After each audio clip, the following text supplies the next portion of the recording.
अस्सलाम वालेकुम, मैं हूँ काश अकरम और आज आपके लिए एक वीडियो लेके आया हूँ जिसमें मैं आपको एक्सप्लेन करने की कोशिश करूँगा 7 मुख्तलिफ किस्म की आयुदात जो आप ले सकते हैं अगर आपके बच्चे हैं अंडर एज मतलब 18 साल से कम।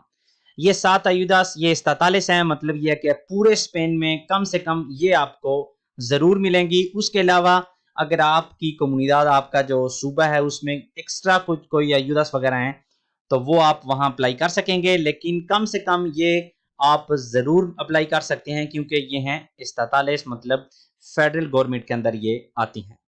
तो मैं आपको हर एक के साथ ये भी बताता जाऊंगा कि कहाँ आप इसको अप्लाई कर सकते हैं और किस वक्त अप्लाई कर सकते हैं। तो आइए आगाज करते हैं। सबसे पहले हमारे पास बाखा और मातरनिदाद या पातरनिदाद, ये आपको एक किस्म की छुट्टी मिलती है काम से।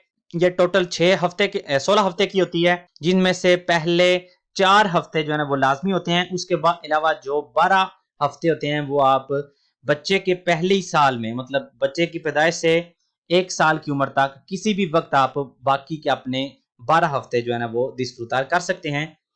इसके लिए लाजमी है कि आप बच्चे की पैदाइश से 15 दिन तक की एज तक मतलब पहले 15 दिनों में ये अप्लाई करें।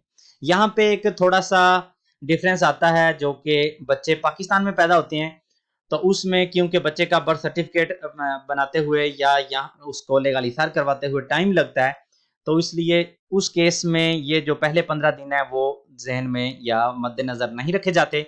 लेकिन अगर बच्चे बच्चे की पैदाइश यहाँ स्पेन में हुई है और आपने बाखा और मातरनिदाद या पातरनिदाद अप्लाई करना है तो पहले 15 दिनों में आपको अप्लाई करना होगा।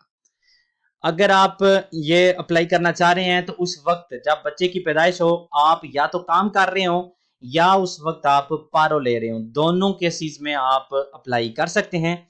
अगर आप काम कर रहे हैं तो फिर तो जाहिर सी बात है आप काम से आपको छुट्टी मिलेगी तो आप रेस्ट पे होंगे और आपको आपकी नोमीना मिलती रहेगी। लेकिन अगर आप पारो ले रहे हैं तो आपकी पारो वहीं पे रुक जाएगी और आपकी जो पात्रनिदाद है वो वहां से आपकी शुरू हो जाएगी। उसके बाद ये अप्लाई करने के लिए अगर तो माँ बाप दोनों में से किसी की जो अप्लाई कर रहा है उसकी 21 साल से कम उम्र है तो उसके लिए मिनिमम नहीं है कि उसका इतना बीदा लाबोराल चला हो, मतलब उसने इतना टैक्स दिया हो। लेकिन अगर एज है 21 और 26 साल के दरमियान तो कम से कम 90 दिन आपने खुतिसार किया हो। और अगर आपकी एज है 26 साल से ज्यादा तो 180 दिन आखिरी 7 सालों में या 360 दिन सारी अपनी लाइफ में आपने कोतिकार किया हो। ये आप seguridad सोशल में अप्लाई कर सकते हैं। नंबर 2 पे है 1000 की आयुदा, जो कि फैमिलिया नुमेरोसा, जो 3 या 3 से ज्यादा बच्चों वाले फैमिली को मिलती है बच्चे की पैदाइश पे, या अगर आपका खुदा ना खास्ता कोई बच्चा मिनुसबाली तो पैदा होता है, कोई किसी किस्म की उसको बीमारी होती है जिसके साथ वो पैदा होता है, तो ये आप अप्लाई करने के लिए आपकी जो इनकम है वो मद्देनजर रखी जाती है। अगर तो आप जो मैक्सिमम लेवल है जो इंग्रेसोस का उससे कम है तो आपको ये मिलेगी। मैक्सिमम लेवल क्या है तो यहाँ पे आप देख सकते हैं, अगर आपका ये जो बच्चा पैदा हुआ है ये तीसरा है तो आपके टोटल 3 बच्चे हुए, तो अगर आप 18,867 यूरो से कम कमा रहे हैं तो ये 1000 यूरो मुकम्मल तौर पे आपको मिलेंगे। लेकिन अगर आप इससे ज्यादा कमा रहे हैं और 19,867 से कम कमा रहे हैं तो फिर आपको जो डिफरेंस है वो मिलेगा। मैं एक एग्जांपल के साथ आपको एक्सप्लेन करता हूं। अगर आपकी साल की इनकम 19,200 है और आपके 3 टोटल बच्चे हैं तो आप देख सकते हैं 3 टोटल बच्चों की बनती है 19,867 और आप कमा रहे हैं 19,200। तो इन दोनों का जो डिफरेंस होगा 19,867 माइनस 19,200 मतलब 667 यूरो, तो ये आपको मिलेंगे 1000 के बजाय। लेकिन अगर आपकी इनकम 18,867 से कम है तो फिर आपको मुकम्मल 1000 यूरो मिलेंगे। और ये भी आप seguridad सोशल में अप्लाई कर सकते हैं। इसके बाद एक अयुदा है जिसको कहते हैं कॉम्प्लीमेंटो मेंसुअल de ayuda a la infancia। तो ये क्वांटिटीज ये हैं, अगर आपका बच्चा 0 से 3 साल की एज तक है तो 100 यूरो बनते हैं, 3 से 6 साल 70 यूरो बनते हैं और 6 से 18 साल ये 50 यूरो महीने के बनते हैं।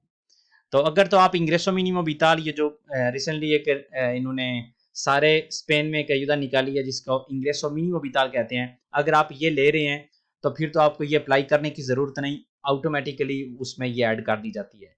लेकिन अगर आप वो ले नहीं रहे तो ये जो इनकम है आपकी वो ऐसी होनी चाहिए, अगर आप 2 बड़े रह रहे हैं घर में और 1 बच्चा है, तो आपकी इनकम होनी चाहिए 27,000 या इससे कम, और अगर 2 बड़े हैं और 2 छोटे हैं तो 32,100 से कम होनी चाहिए, ताकि आप ये अप्लाई कर सकें। तो ये भी आप seguridad social में अप्लाई कर सकते हैं। अगली ayuda है वो है जिसको कहते हैं bonificación de las cuotas para contratar a un cuidador familiar।